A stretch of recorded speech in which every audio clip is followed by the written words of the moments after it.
Salut, c'est Joseph. Appelez-moi Human pour faire simple. Human, pas Feman. Human.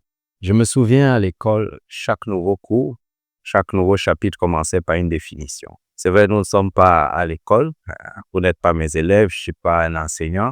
Mais je vous propose de faire pareil parce que ceci pourrait bien être un nouveau chapitre pour vous. Vous trouvez peut-être ça ringard. Je vous assure, nous aussi, à l'époque, à l'école, nous trouvions ringard de devoir retenir cette phrase de définition.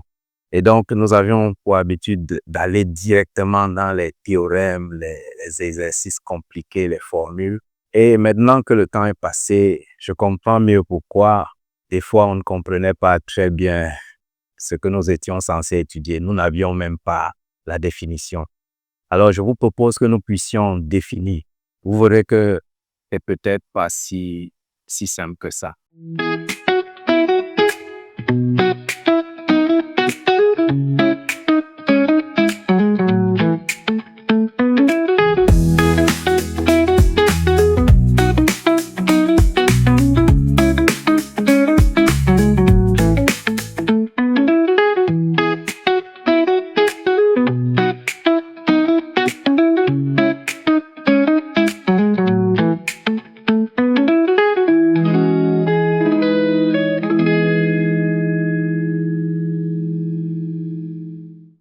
Si je vous dis jeunesse, vous pensez à quoi?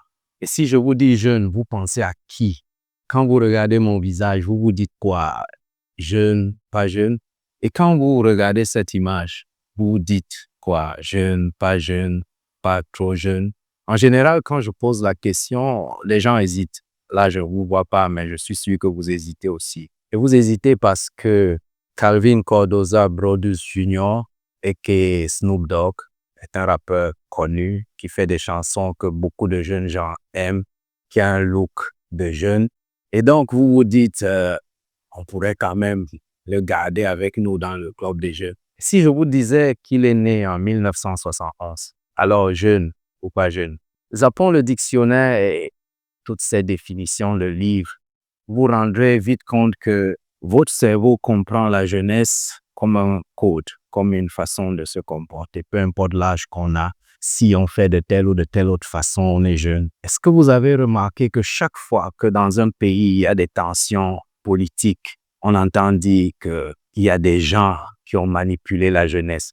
Parce que personne ne croirait si on disait qu'il y a des gens qui ont manipulé la vieillesse. Ça ne ferait pas sens. Parce qu'on se dit justement que jeunesse est manipulable. Avez-vous remarqué aussi que quand on vous dit que vous êtes trop sérieux, vous êtes trop carré, et donc la jeunesse serait quelque chose de pas sérieux, de pas discipliné? Avez-vous remarqué que quand on dit dans le slogan la jeunesse est le fer de lance de la nation, on a en arrière-plan que même le manche en bois a plus de valeur que le fer en cuivre. Donc, dans la culture de ce monde aujourd'hui, la jeunesse, peu importe ce que le dictionnaire dit, c'est une chose qui n'est pas sérieuse, qui n'est pas très disciplinée. Au mieux, jeune, c'est quelqu'un qui a un bon potentiel pour l'avenir, quelqu'un qui fera mieux demain. Et justement, on a pour habitude de dire que la jeunesse est la nation de demain, la jeunesse est l'église de demain. Comme quoi, aujourd'hui, on fera sans vous, on se battra sans vous. Mais si Paul, le prédicateur infatigable, l'apôtre expérimenté était là aujourd'hui, je suis sûr qu'il vous dirait comme à son très jeune ami Timothée, personne ne doit te mépriser à cause de ta jeunesse, mais toi, montre l'exemple aux croyants. Donc d'après Paul, la jeunesse n'est pas méprisable et Dieu compte sur les jeunes pour montrer l'exemple, pas demain, pour montrer l'exemple maintenant aux croyants. Et Jean dit encore plus quand il dit, je vous le confirme, jeunes gens, vous êtes forts. La parole de Dieu demeure en vous. Vous avez vaincu le diable. C'est confirmé d'après Jean. Vous êtes forts. La parole de Dieu demeure en vous. Vous avez vaincu le diable. Vous voyez, le monde dit que vous êtes inutiles, faibles, emportés à tout vent de mots et de doctrines, emportés à tout vent de tendances.